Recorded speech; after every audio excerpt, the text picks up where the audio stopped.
Hello everyone. তো দেখো ছেলে পাস্তা খাবে বললো, তাই পাস্তাটা বসিয়েছি এদিকে। আর এখানে আমুদি মাছটা করব রাতে। আর এখানে রয়েছে পাবদা মাছ, আমুদি মাছের ঝাল করব, আর পাবদা মাছটা সর্ষে পোস্ত দিয়ে করব। এই হচ্ছে আজকে রাতে রান্নাবান্না। দেখি আর যদি পটল ভাজা করি তো করব, এই হচ্ছে ব্যাপার। এখানে দুধ গরম করে রাখা, এদিকে ভাত হয়ে গেছে। তো দেখো এদিকে পাবদা মাছটা ভাজবো, এখন নুন হলুদ মাখিয়ে নিচ্ছি।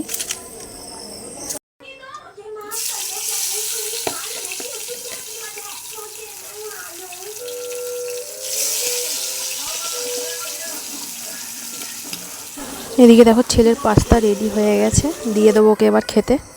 আর এদিকে দেখো মিওমোর থেকে কেক নিয়ে এসেছে ওর বাবা, তো ও ছেলে বলেছিল আনতে, তাই নিয়ে এসছে। এই যে এটা ম্যাঙ্গো ফ্লেভার নাকি অরেঞ্জ ফ্লেভার আমি জানি না, তো না খেলে বুঝতে পারবো না। তো তো এদিকে দেখো আমুদি মাছটা কমপ্লিট হয়ে গেছে, পাবদা মাছটা পরে